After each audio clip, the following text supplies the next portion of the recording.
Hey family, you're listening to Milk and Whiskey Podcast with Jill and Sarah. Don't forget to rate and review us and visit us at milkandwhiskeypod.com. Enjoy!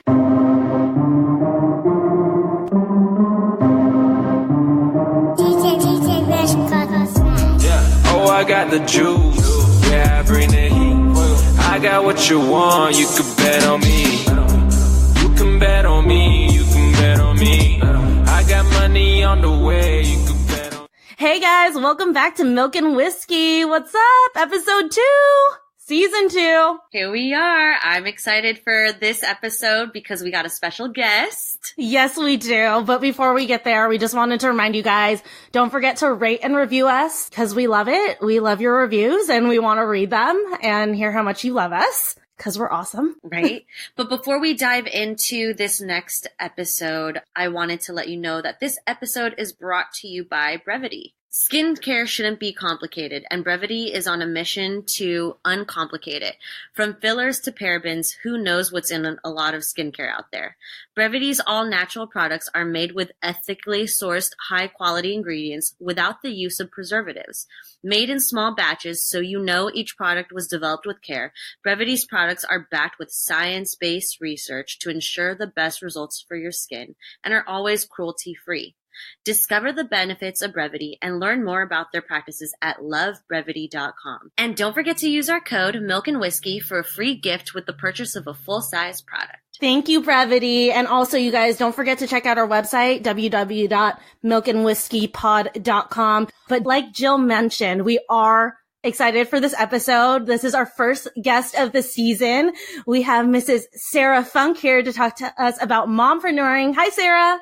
Hey, you guys. What is up? Hey. So you're like another superwoman because I always call Jill a superwoman because she's like a working mom and she's doing it all. So you're doing it all too. You're really doing it all. I try to do it all. I always feel so bad when people try to say I'm a super mom. I'm like, isn't everybody a superhero if they're just kind and they enjoy their life? I mean, yeah, no, that's true. Right. Women support women. That's what I'm saying. It's like half the battle is just trying to figure it all out. And so we just have to, whatever journey you're on in your life, you just have to support each other. And to me, that's a superhero. So. Aww, I love that. So we're happy to have you here, especially from like another point of view. I know that when you reached out to us, you told us a little bit about how like you started a business with a family, and we think that that's such a unique perspective. And I know that you're being humble and you're saying like you're not a super mom, but that's hard. I mean, Jill and I are kind of trying to do this right now with this podcast. We have dreams to make it bigger and expand it into a bunch of different avenues and make this more of just like a media brand. So we already know how hard that is between the two of us. And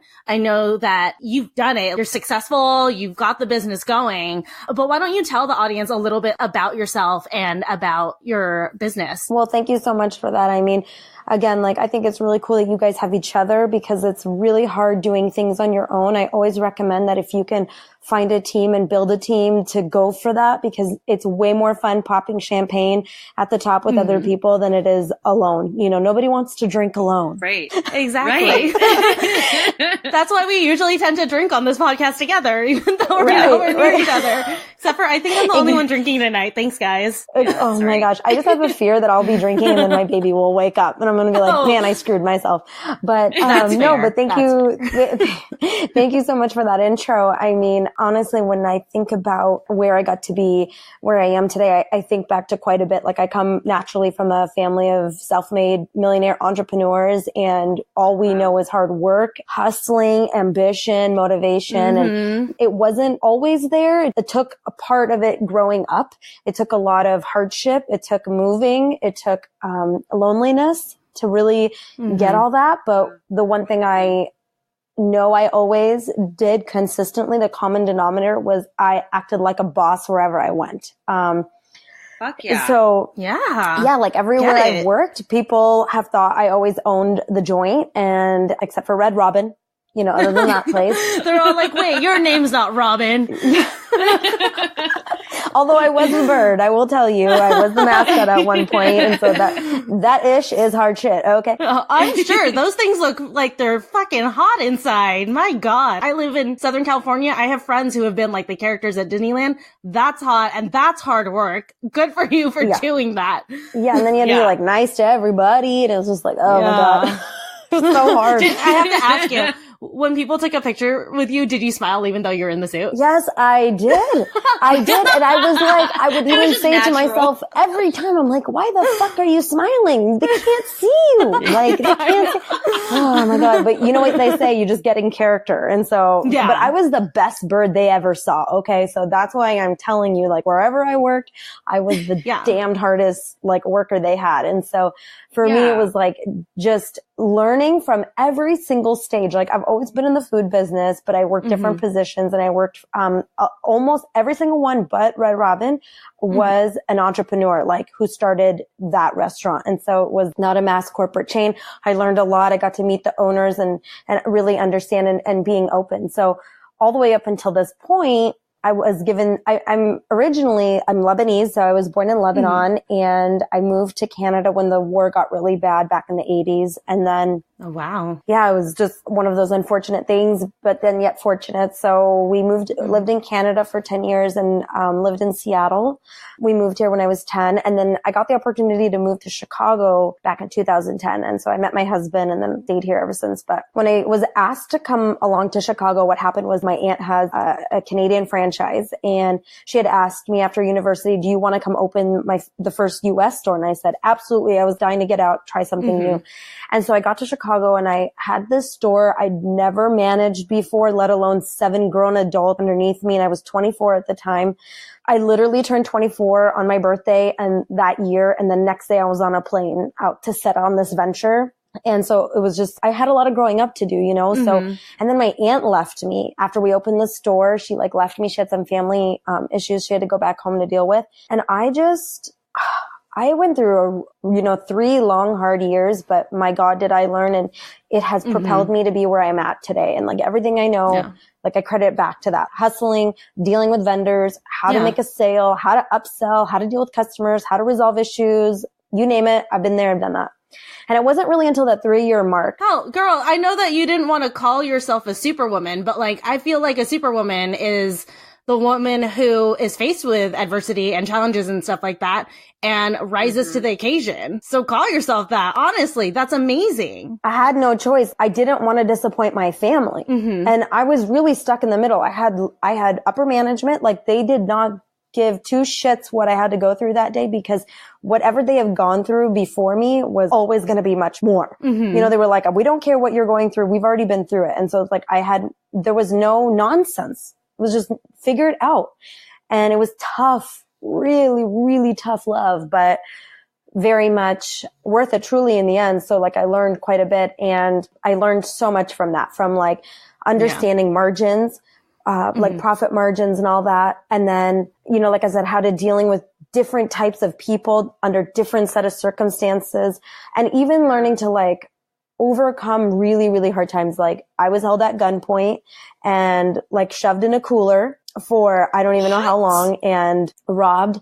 And it's honestly, most people would just have PTSD, and I laugh about it now because I don't know what else to do. But the point of all that is that you can go through really, really hard times, and it's your choice to either learn or it's your choice to feel sorry for yourself and fall flat on your face. You have that opportunity. So fast forward up to this moment where I had opened up the coffee shop. We had opened it because my husband's family, he too comes from self-made entrepreneurs, and they had a location in one of their properties where it was vacant. And so the family was looking for something to do. And I just know that coming from Seattle, there's, lots of coffee shops, not just Starbucks.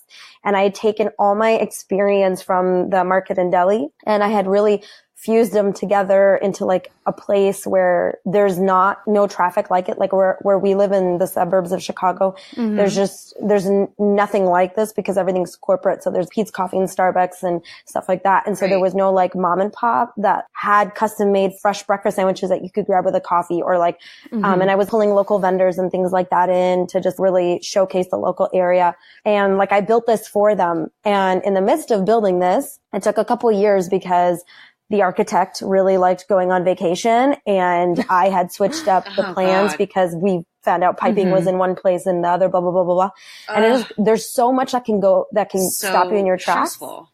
but you just keep finding a way to push through. Plus, if it really wasn't meant to be, it would have stopped far long ago. Right. Yeah. So it was 2 years in the making, and I had 2 babies in that time frame. Oh my God. Well, I was 7 months pregnant when the doors finally opened, and I just found a way to kick ass every day. I think the secret ingredient to all of this, besides given the opportunity and seizing it, so, you know, accepting the hardship and like learning, was setting yourself up mentally. So like I knew I was 7 months pregnant with 2 other children, and my husband has his law firm and all his endeavors he's involved with that I had to support, plus my household.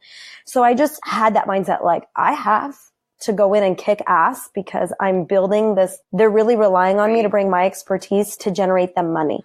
And so I had no choice. I was up at 5 a.m. unlocking the door. Then I had to come home and be with my kids alone. And do you think like my husband came home early? I mean, no. Yeah. He was coming home at 8, 9 o'clock at night. I mean, just crazy. I really think that once you set yourself up mentally, you truly can do anything. You just have to accept that. Yeah, exactly. You put yourself in like a do or die kind of mentality. Exactly. It's like, yeah, it's kind of like a sink or swim mentality that you have. And you are such a strong woman for that. And, you know, you are a really great example to all the women out here, all the moms, all the single ladies, everybody. And I was listening, you know, it's funny that you just said basically I had no choice, because I was listening to this podcast and it's another entrepreneur. And one of the things that she said was she would write on a Post-it and place it on her mirror, and it would say, failure is not an option. And for you, that's exactly what I'm reading from you, is that you're basically saying failure was not a fucking option. Yeah, I'm going to have setbacks, but I'm going to have a big comeback. Yeah. You didn't give any room to fail. And I love that. Like that's great, because anybody in your position, especially with your past being held at gunpoint, being held hostage, and then just having all these setbacks of your aunt leaving you and just all these things, you could have just been like, I give up in life. So easy to be like, screw it. It's so easy. It's so easy to just be rock bottom. But what you did was you were like, you know what? I'm at my lowest fucking point, but I can only go up from here. And that's what I'm going to keep doing. And I think that's great. And I think you're setting such a great example, not only for women around you, but also for your kids. Your kids are probably seeing this hard work ethic that you embody and embrace. Yeah. And I'm so happy and proud of you. My God. Thank you. I really appreciate that. And it's like, I obviously didn't do this to be recognized. I really did it because I took it very seriously that I was opening something up for my in-laws. I had to make sure that all my experience and the business that I had built was going to be successful. And I've learned so many things. Like, you know, you say, oh, you're setting an example for your children. Of course, I do this for my kids, and I did this for my in-laws, and I did it because I had support from my husband and to allow me to do this. But I came from people that also worked really hard. So it was like, I'm only passing on the torch. And I took another opportunity to say in my life, like, look what I did. I co-founded a coffee shop under these circumstances, and it wasn't the greatest or the most favorable, but I don't even really agree with that statement, because my son came when he was supposed to come, and I very much, no matter what. And so even it doesn't matter. But really for me, it's like, it was not easy, and I opened it with people who did not have any experience. So the pressure was definitely there, and the frustration is definitely there. But when you show up to something like that, you have to set the bar, and it's probably not the prettiest light you could be shined under, you know, but it's like, you got to do it, because nobody ever came and built an empire and was like, would you please do this. No, it's like, let's go. We have 500 things we have to do, and we have to do this now. And I also, like I said, when you have that mentality and you have the opportunity given ahead of you. And by the way, you mentioned something about failure. Failure was it was not an option. Failure was an option in the sense that if it did occur, I was going to be open enough to learn from it. In my mind, though, it's not a failure when you take a lesson from it and better yourself. Exactly. To me, it'll never be a failure if you learn something from it and find an opportunity to grow, because it's when you don't do that it's really a failure. Yeah.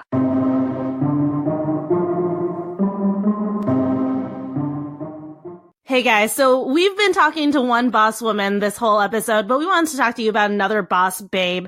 Brevity was developed by Crystal, who's a licensed cosmetologist with a bachelor's in science and biology. And she developed Brevity, which has all natural skincare and products made in small batches and made with integrity with ethically sourced ingredients. And we love her products. Yes. The one product that I love so far, I love all of them so far, but one thing that I really love is Brevity's Everything Oil. Ooh. As a registered nurse, I'm constantly washing my hands. So can you imagine like how dry my cuticles are? My hands have rough calluses all over them, and it's gross. So this totally restores my skin and my hands and my cuticles. It really feels so hydrating and softens my skin, and I feel more feminine again using this Restore Everything Oil. Yeah.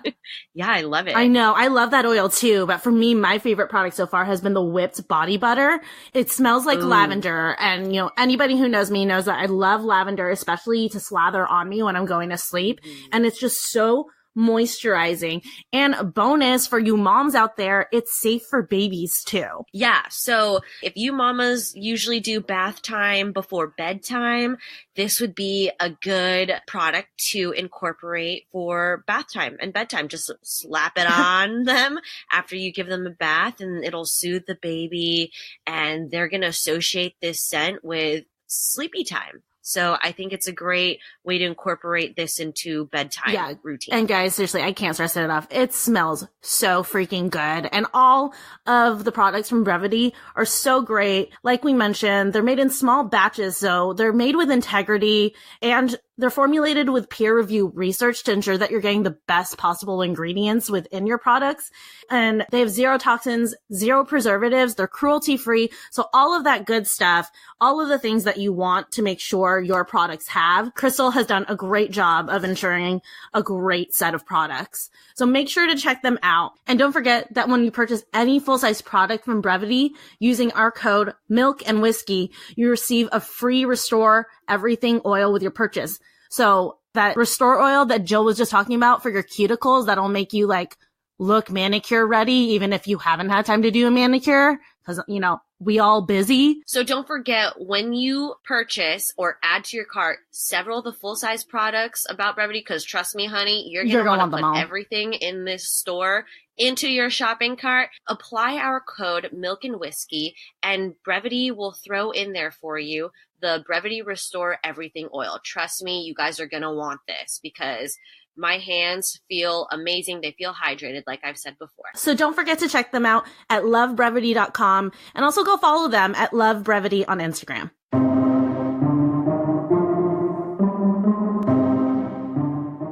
So the thing about failure is that people are afraid of it. People are afraid of failure. And I was afraid of failure. I thought, you know, what is failure? Like, define failure though. Mm-hmm. Okay. So you didn't make $1 million in your first year in revenue, you know, and that was the case at Marcello's. And when I worked at my deli, I mean, we opened that store at $500 a day. And my aunt was so pissed because she was like, what is this? Like, I'm used to opening at thousands a day. And I didn't know anything. So I didn't understand. But by my 3rd year, I was close to breaking $1 million in revenue. I had left in that 3rd quarter. I'd left at exactly that 3-year mark when we had opened. And had I stayed, we would have broke $1 million. But what's failure?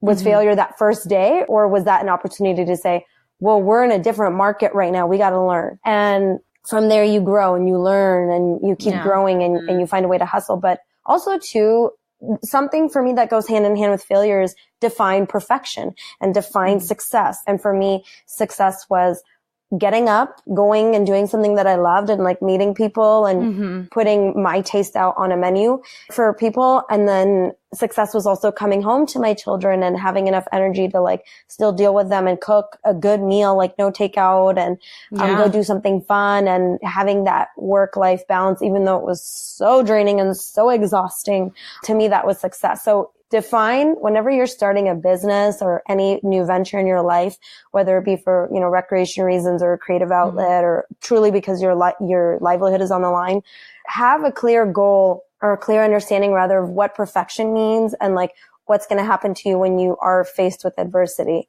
And success too can mean resting, by the way. If you got a pocket of a chance to rest, to reset, that's success too. So having a balance, whatever that balance means for you, you know, to me, that's successful. So I've definitely found that in my life. You know, when I was younger, I thought success was, we talked about this in the last episode, but I thought I was going to be Britney Spears. I was going to sing and dance and be famous and be a millionaire. But like, as I got older, I realized success was like enjoying my life, finding something that I love doing, and being happy on a day-to-day basis. And I think for a lot of people, that's half the challenge, is realizing what success really means to you, because you can't obtain something that's unobtainable, and you're never going to be happy if you're just striving for more and more and more. You have to define that for yourself. I echo what you're saying, because, you know, when you said, oh, you're a superhero, I'm like, no, man, a superhero is somebody who got to live their life truly to the fullest. You know, and it was like, maybe not every day is perfect or enjoyable, but most of the time, and that they love what they do, or they like what they do. And they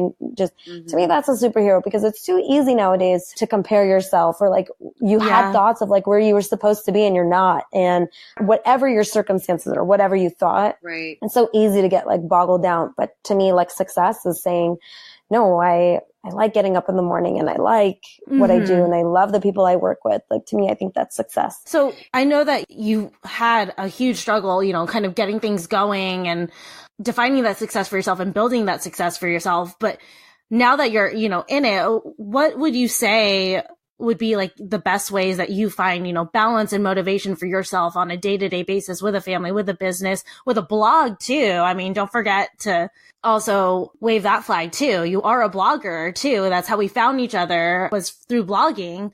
So how do you, you know, motivate yourself and just kind of keep the balance going so that you can maintain this kind of, I mean, I hate to call it a workload, but I mean, call it what it is. It is a workload, but maintain it every day. It's a really good question, because I think every day is a daily mantra that you have to practice. You know, one of my favorite things that I, you know, in the practice of yoga is that do what you can today, do what your body can do today. And so for me, every day is a new day, and I have all the hopes and dreams of accomplishing as much as I can. But if I don't achieve it, it wasn't because I was like watching 3 hours of Desperate Housewives and I can't figure out why I can't do my ordering or whatever, you know, my blogging or whatever the case may be. But understanding that scheduling is really important, and like knowing when to do things. So for example, a trick I do sometimes that helps out is I'll say, okay, I'm giving myself 1 hour to do the blogging, whatever I have to do, because I know that at X time, like so-and-so is going to wake up from a nap and I have to start cooking. Like, I'm very much into time. I don't know if I've ever really told people this out loud. I mean, I'm very much a time person. Like, and I know that can be really stressful, because people are like, well, how do you enjoy the moment? Well, like, I am enjoying the moment because I know what time it is. And it's like, I know how much and how long things are going to take me to do stuff. So if I had to go into work, then I would pull my shift there. I can only be gone for so long and then come back. I've pulled out a little bit being on maternity leave, because with the 3 kids, and I still support my husband too, by the way. I help manage the firm. And so I do payroll and HR. And it's like, I've now picked up accounting. Like, okay, maybe it'd be easier to go through what you don't do. I mean, at this point, I've heard like all the jobs. I know but that's what the point I'm saying is that you know when to put something aside. So like, I don't really go into the shop anymore because they don't really need me to make a sandwich. You know what I'm saying? Yeah. Like, the hard part was like getting the menu up and running, training everybody, and then saying, this is what we do. This is how we maximize, you know, labor and profit margins and what have you. And so now I'm back, and I just know like things have to be done by a certain time. So due dates are really important. So like, I know payroll has to be done or whatever, stuff like that. But and when it comes to balance, like I said, like understanding your time frame, I have help with me at home, but it's not like I can go and work for 5 hours straight. So again, I find little pockets, and I just try. And lately something I've been trying to do is like, okay, maybe not be on the phone for 5 minutes at a time, instead of just saying, I will be way more successful when I actually block out that time and I'm super focused. Yeah. So, cause then I would be like on the phone and my kids would be like bothering me, and I'm like, I just have to do this one quick thing. Well, there's no such thing as one quick thing when it comes to blogging, you know? So making sure like if you're going to do something, commit, turn off the distractions. I do not ever turn the TV on. So I know a lot of people like that as a background noise or whatever the case is. But for me, I can't hear my thoughts or the other child screaming in the background. So whoever's pinching whoever today. But for me, like, I don't have distractions. So like, I don't turn the TV on. If I listen to music, it's not blaring. So it's like, I can still hear my thoughts. I'm like still in the moment. I can hear my kids. I can cook. And so that's been helpful. And then when it's time to sit down and do my work, it's like everybody has to go away. I get 1 hour, 2 hours, whatever I can. And like, that's that. Yeah. And then there are days where it's just a total shit show. So like, I'm nursing with one kid on my boob. I'm like trying to answer an email. I actually am talking voice text into the email. And then I have to like, I mean, it's like you're telling the other kid to be quiet and you're yelling at the dog. I mean, it's not pretty, but it's real. I sometimes would feel like I'm in a circus whenever I was trying to like juggle being a mom and doing all kinds of things, trying to work things out with Sara to get our blog and podcast up and going on top of with my work and this crazy schedule. I would literally feel like I'm in a freaking circus. Yeah. It's so hard just seeing how many things you're juggling and there's only one of you to do it. Yeah. And that's why something's got to give. Well, I think one important thing to like remember, and this was said earlier in the podcast or in this episode, but is like another important thing to like make sure that you have success is to take those moments and step back and look at all that you've done. I mean, it's very easy to get caught up in the moment of I'm so busy, I'm a failure because I feel like I'm drowning. But when you step back and take a look at the big picture of everything you've accomplished, Joe, you tweeted something a couple months ago about I'm so proud of myself because I'm a mom and I'm juggling a podcast and work and stuff. And I was like, yes, girl, like say that, sing your praises because like we are doing a lot and it's important. And it's great. And it's not something that we should ignore. We should be proud of those and we should take the moments to be proud of what we've accomplished because that'll propel you forward. That's like a way of self-motivating. Exactly. Is to appreciate what you've done for yourself. And like, I'm not a mom, but I still take those times to like step back and be like, God damn, like we're doing great. I can't believe all that we've got done and everything that I'm juggling. It's amazing. And then to add being a mom on top of that, that's like a whole nother level because I mean, that's a 24/7 job. Yes, it is a 24-hour job. Yeah, it really it's like, it just never ends. Like my husband gets to come home and put his feet up and I'm like, I'm going to be up in 2 hours with someone sucking on my boob. It's just as great. But I'll tell you what, Sara, when you praise yourself, you have to know that when life gets really chaotic like this and we're taking on more and more because we keep saying yes. And have you noticed that every time you throw something out to the universe, you're like, yes, more and more and more comes.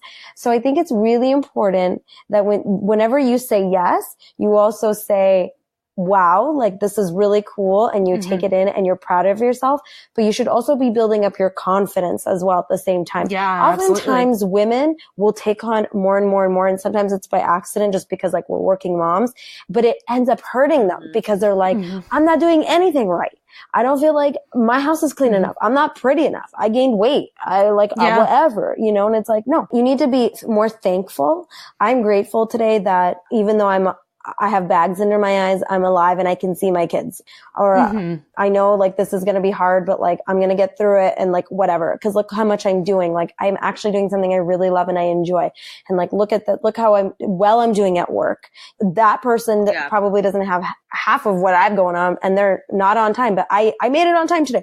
Whatever the case is. I mean, I'm not trying to say put somebody else down to make yourself feel better, but I'm just saying, just give yourself some confidence. Exactly. Like give yourself the credibility. You know what I'm saying? Give yourself the credit that you deserve. Yeah. And I think that's where a lot of people go wrong is that they wait for other people to give them credit when you should be your number one fan.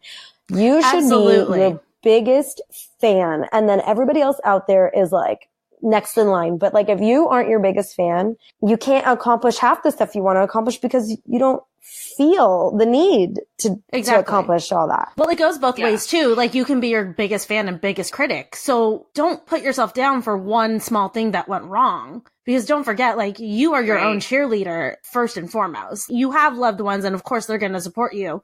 But if you don't have that confidence in yourself, nothing's ever going to get done. So celebrate your wins and don't ding yourself on every single small thing that happens. Like when we launched our first episode, we only got 50 downloads in the first week or 50 or 60. I was bummed. Like I didn't tell Jill. I was really, really upset. I wanted 100 and I was so mad at myself. But then like I took a step back and I realized, and I looked at the geographics of our episode and everything. I noticed that we had reached 5 countries in that first episode. And yeah, it was only 50 downloads, but holy crap, 5 countries on our first episode. So, I mean, it's important to not beat yourself up. And when you think about 50 people, that's 50 people that, imagine if you were hosting 50 people in your living room right now. You know what I mean? It's like, how would you feed 50 people? You know what I mean? That you fed those people your words and they wanted to listen to that. And when you say like, it's really easy to like criticize yourself, the only time I think it's okay to be like your worst critic is if you're going to learn from that, learn and say, like, okay, that didn't go well today. What went wrong? Okay, well, the next time I have to do it this way if I'm going to be able to accomplish everything I want to accomplish. So trust me, from one person over here who like, you know, I can't just buy marinara sauce. I have to make it from scratch. You know, it's like, you know what I mean? Oh my God. I saw your story. That looked delicious. Oh my God. Jill, she made like marinara sauce from scratch. And I was like, oh, that looks so good. You know what I'm saying? But then it's like, I'm so tired and I'm thinking to myself, why did I even do this? And I thought, you know, but if I want to be able to feed my family a certain way, this is what I have to do. And how can I make life easier? Well, I'm going to prep and I'm going to do this so that I can do this, so that we can, you know, avoid and whatever and all that good stuff, you know, that comes with it. So if you're going to be your worst critic, make sure that it's positive reinforcement and that it's learning blocks so that you can keep climbing up higher and higher and higher. Also, to add on to that too, is we all have days where we are just so pissed off because sometimes, we are our own worst critic and our biggest hypocrite, whatever. We're just our worst enemy sometimes. And today, for example, I'm in the ER training program for nursing. And when I was in the ER, I was like, oh my God, there is just so much that I don't fucking know. And I've been a nurse for 5+ years. And how do I not know this shit? But those are the moments that you have to step back and give yourself grace to. Yeah. You have to totally give yourself grace and be like, you know what? Everything's going to be okay. Like, you shouldn't always get down on yourself and just be like, I did my best, you know, like I'm doing my best. And like, use it, like you said, use it as a learning opportunity. When you feel like you're drowning, learn how to swim. Exactly. You know? Yeah. No, I'm a big believer in that. I'm a big believer too in turning your train of mind around into, you know, if you're met with something like that, where like, oh man, I don't know anything. That's not a failure. That's an opportunity. That's an opportunity to learn more, to improve yourself, to better yourself. Absolutely. And that's a mind commitment. Okay. Like, you know, when I knew I was going to open the store at 7 months pregnant, I mean, I knew like with my third, I was like, okay, so what's the game plan here? And you just, when you commit to that and you understand, like, it's not going to be perfect. I have to do everything I can.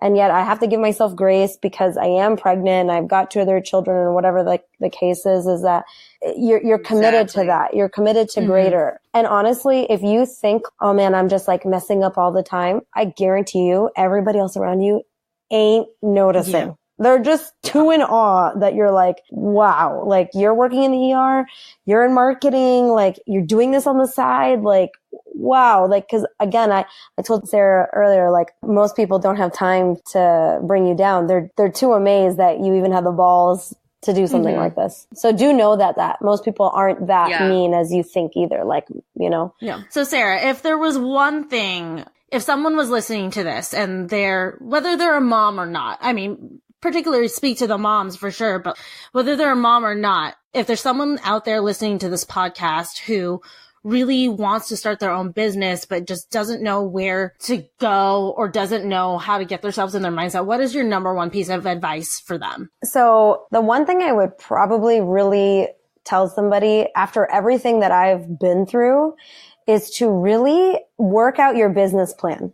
If you really want to start a business, you'd better put every detail down on that paper and how you're going to make money. If you get your shit together and you can show people that, people will see dollar signs. Yeah. But if you're like, oh, I just want to open a coffee shop because I've always wanted to, it's not going to happen.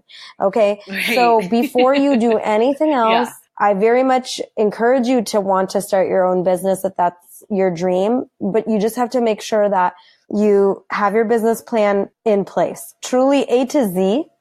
And it would very much help also if you have experience in the field. And if you don't have experience in the field, try to like make your audience understand why your product or your business would be viable. And that would project through the business plan. So that would be my best advice, is to first start off with that. Make sure it's detailed and golden. And then from there, you can get a line of credit, or you could get people to invest in you. You could find a partner. No, that's great advice. I love that you said that, because I swear to God, I think Jill sometimes thinks I'm crazy because I send her document after document of like, this is the way. No, I don't think you're crazy. You're just always like, how do you have the time to do this? I'm like, I don't even know. Yeah. That's what I'm saying is like, damn, like, how do you have time to like put everything out in detail? And it just, because for me, it's really hard. It's hard for me to try and find those pockets of time. Well, I tell you, I have the benefit of the fact that my job is sitting in front of a computer. So if I need to take 2 minutes to type something on another document, say, you also have a desk job, which allows you to do that. But you guys have a really great teamwork and a great friendship. And I know you guys, have a special relation. And so it's like, honestly, when you can find a partner to do something like this with, it's only that much better. Again, nobody likes to pop champagne alone. And so, and also too, like something that goes hand in hand with like a business plan is, how is this business going to fit in my life? So is it going to bring me down and cause me a lot of stress, time and money? Or is it going to uplift me, serve the community, and fulfill my dreams? That's why I say, like, thoroughly think through the business plan, because you will know very quickly if it's going to fit in your life or not. If it's a square peg in a round hole, don't do it. Well, we have loved your insight on this. Honestly, I love episodes like this where we can just really kind of talk raw and just kind of send that message of uplifting everybody. That's what Jill and I started this podcast for, kind of, is to build a community where women can relate and uplift each other. And we love having guests like you, where you bring your experiences and honestly some really fucking great insight. I can't wait to listen back to this episode, because I feel like you're going to motivate me when I listen back to it. So honestly, thank you so much, Sara, for jumping on and for taking the time to be on this episode. Oh my gosh, it's been my pleasure to honestly speak my truth, speak my journey, and share to the world what I've learned. This would mean nothing if I hoarded all my silly little secrets, but some of my secrets may go to help somebody else, because of course I don't want everybody else. Well, I certainly don't want no one else to get held at gunpoint, but I mean, oh God, yeah, no, but you don't wish that on anybody. No, I do not wish that on anyone. But if I could just share just a little bit of insight with the world, like if I was in someone's shoes listening to this, it probably would have at least given me a little bit of hope that things can work out, or I can do this, or maybe it's not for me. Because that's the other thing, by the way, to own a business is not the best thing in the world either. Like I talked earlier about balance. And so making sure your life flows and that it creates love and happiness for you is the key. And so to that, I say thank you for giving me this platform. It's been a pleasure. I will come back anytime you invite me. Oh yeah, and, definitely. Please. Find more to talk about. Of course. And also too, I mean, we also want to thank again our sponsor Brevity, which is headed up by another superwoman, Crystal, out there. She's making those amazing all natural, ethically sourced, high quality beauty products for women so that they can feel confident and stuff. So thank you again to Brevity and to Crystal for that. And this has honestly been such a great episode. You guys make sure that you follow Sara at Mrs.SaraFunk. Also check out Mud and Char. It's on her Instagram. So make sure you check her out. I was going to say, if you guys live nearby, be sure to stop by the coffee shop. Okay. I've always wanted to go to Chicago. Like, I feel like I definitely need to go now so I can like meet you and go to your coffee shop, because I have checked out the website. Your food looks delicious.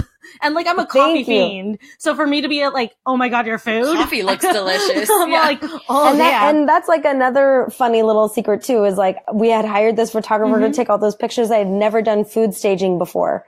So I had to figure out really quick in that moment how to make food look good. And so again, when you're pressed with challenges, you either rise to the occasion or you just tap into that creativity and let the hustle groove in, and you'll be amazed. Don't overthink things. Don't overthink things. You'd be amazed what can come out. So hell, we did that on our first podcast. We straight up just turned on the mics and just went to town. This is how I do. I never make 2 meals the same because I can't plan and I don't have time for planning. So I just wing it every time. Yep. Right. Hey, sometimes there's an art to winging things. There's something like we've listened back to our first one and we're like, it's kind of nice, the candidness of it. So yeah, sometimes it's nice. Like, you know, when you're making a meal, just winging it. Sometimes you make something really beautiful and delicious and you wouldn't have done that had you been pressured to like follow some recipe. Exactly. And that's actually more than half of what I talk about on my Instagram. So if you've noticed, I've actually never posted any recipes because every single time I say you have to tap into your own creativity. I'm going to give you a guideline of what this should sort of taste like savory or sweet, depending on the dish that we're making. But it's really up to you. So if you want more spice, add some spice. If you like more lemony notes, add the thyme, add this, add that. And I tell people all the time, this is how you should live your life. Your life should be like an unwritten recipe. You just add a dash of that, hint of that, pull back on that, cook that a little longer, you know, and I promise you're going to come up with a dish that's truly just for you. And it's going to taste so good no matter what. And so again, living your life, speaking your truth, and you're giving this platform to women like me to come on to share that. It's very special. And I wish you both the best of luck. And I don't think you're needing it. You're on your second season and it's only going to go up from here. So we hope so. Fingers crossed. But thank you again, Sara. It's been such a delight having you. And to our Milk and Whiskey audience out there, make sure to check her out at Mrs.SaraFunk. And we'll see you guys in the next one. Bye. Bye. We've been hurting and working and now we found it. And my team been grinding, they loving the way we sounding. I ain't never gonna quit on my dream, no laying down. I'ma get it somewhere, something